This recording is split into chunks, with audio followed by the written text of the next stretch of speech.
बिस्मिल्लाहिर्रहमानिर्रहीम नहमदुहु व नसल्ली अला रसूलिल करीम अम्मा बाद।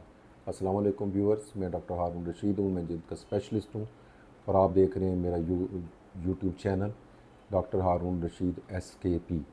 आज का टॉपिक बहुत कॉमनली डिस्कस्ड है और कॉमन इंटरेस्ट का है और एक्नी के केसेस में और एक्नी के पेशेंट्स में इसकी काफ़ी अहमियत है।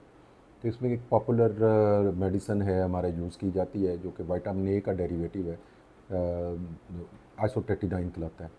ओरल शक्ल में भी यूज़ होती है और टॉपिकल क्रीम्स में, जेल्स में भी यूज़ होती है। तो मैं ओरल शक्ल में जब आइसोटेटिडाइन यूज़ होते हैं तो उसके क्या साइड इफ़ेक्ट्स होते हैं जो कि जनरली पेशेंट्स को फेस करने पड़ते हैं। सबसे पहली चीज़ जो हमें पेशेंट को बतानी चाहिए, अवेयरनेस भी देनी चाहिए कि उसके लिप्स जो है वो ड्राई हो सकते हैं, क्रैक हो सकते हैं, उसके ऊपर पिपड़ी सी जम सकती है, even sometime they start bleeding, उनमें से खून आ जाता है। तो पेशेंट को ये समझाना पड़ता है कि भाई अगर ऐसा मसला हो तो एक तो हाइड्रेशन स्टेटस सही रखे और दूसरा जो है कि वो अच्छा मॉइस्चराइज़र जेल या लोशन वगैरह वो अपने होंठों पे अप्लाई करे। ये एक बड़ा कॉमन साइड इफ़ेक्ट है। और दूसरी चीज़ है कि स्किन के ऊपर ग्लैंड्स भी ऑब्वियसली इससे अफेक्ट होते हैं, सेबेशियस ग्लैंड जो है, तो स्किन भी ड्राई होना शुरू हो जाती है, जिसके लिए मॉइस्चराइज़र लोशंस वगैरह एडवाइस किए जा सकते हैं। तो ये ड्राई स्किन का मामला भी बड़ा कॉमन है। तीसरा चीज़ है कि पर्जिंग पर्जिंग होती है कि अगर पेशेंट को आप आइसोटेटिनाइन स्टार्ट करते हैं तो आप देखते हैं कि एक पेशेंट्स में 5 to 7% पेशेंट्स में एक्नी सीवियर होना शुरू हो जाता है आफ्टर अ वीक और सो, और फिर ये बाद में जा कर के सेटल होना चाहिए। तो होता है। तो ये पेशेंट को समझाना पड़ता है कि भी ये पर्जिंग इफ़ेक्ट अगर आए तो आपने घबराना नहीं है, आप उसी मकदार में डोज़ को आपने टेलर नहीं करना, कम नहीं करना, रिड्यूस नहीं करना, आप उसी मकदार में इसको लेते रहें और वो इंशाल्लाह 15 से 20 दिन के बाद वो चीज़ें बेहतर होना शुरू हो जाएंगी। एक साइड इफ़ेक्ट इसका हेयर फॉल भी है, लेकिन ये बहुत रेयर साइड इफ़ेक्ट है, कम कम लोगों में होता है।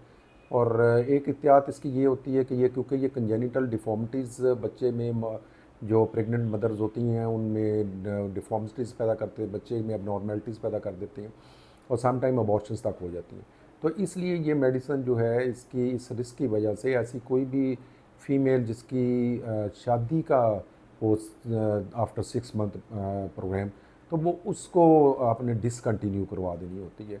ये हेल्थ केयर में जितने भी लोग काम करते हैं, इवन पेशेंट को भी अवेयरनेस होनी चाहिए कि अगर मैरिज है तो इसकी इस पोटेंशियल जो रिस्क है इसका, इससे बचने के लिए उसको ये डिसकंटिन्यू करवानी चाहिए। एक और कॉमन साइड इफ़ेक्ट इसका जो है वो लिपिड पे है कि इसके जो बैड लिपिड्स होते हैं, कोलेस्ट्रोल है, लो डेंसिटी LDL है, VLDL है, लो डेंसिटी लाइपोप्रोटीन है और वेरी लो डेंसिटी लाइपोप्रोटीन्स हैं, इनको ये रेज़ कर देता है जो कि ब्लड प्रेशर या हार्ट अटैक या इस तरह की चीज़ों में अपना रोल प्ले करती हैं।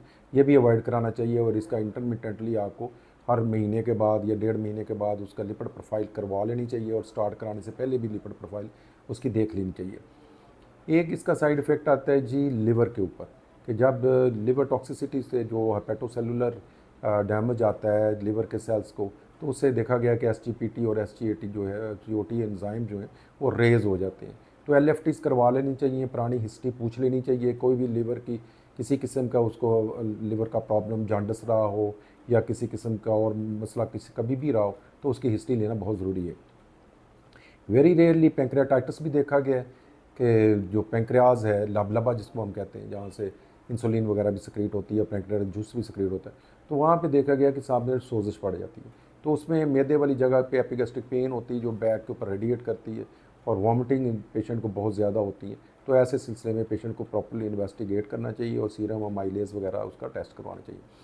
नोज़ ब्लीडिंग समटाइम देखी गई है जी कि समटाइम नोज़ ब्लीडिंग जो है वो इससे होती है, तो इसको स्टॉप करना चाहिए और नोज़ ब्लीडिंग को रोकने का डॉक्टर को अपना इसका बता देना चाहिए। समटाइम विजन का मसला होता है कि अगर ये देखा गया है कि इसमें हेलोज नज़र आते हैं, लाइट के इर्द गिर्द रंगीन हाले नज़र आने शुरू हो जाते हैं और सम टाइम जो है वो आई साइट के ऊपर इफ़ेक्ट आ जाता है, तो ये आई के ऊपर भी इफ़ेक्ट करता है।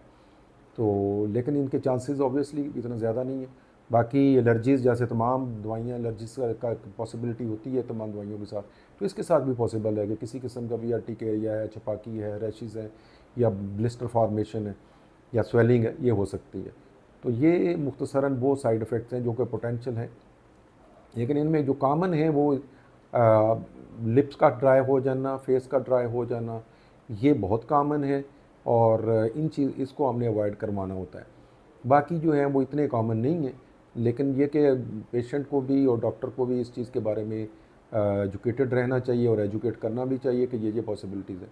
तो लिहाजा ये बहुत अच्छी मेडिसिन है। कुछ ख़ास तौर पे जो एक्नी, मोटी एक्नी होती है, नोडुलोसिस्टिक एक्नी कहलाती है, जिसमें बड़े बड़े स्वेलिंग्स हो जाती हैं अंदर स्किन के अंदर ना, और उसके लिए, या फिर जो रिलैप्स कर रही होती है, एक्नी ट्रीटमेंट लिया फिर दोबारा रिलैप्स कर गई, फिर दोबारा आ गई, तो रिलैप्सिंग एक्नी में या फिर रेजिस्टेंट एक्नी में ये मेडिसिन यूज़ होती है, जहाँ पे ये ठीक नहीं हो रहा होता।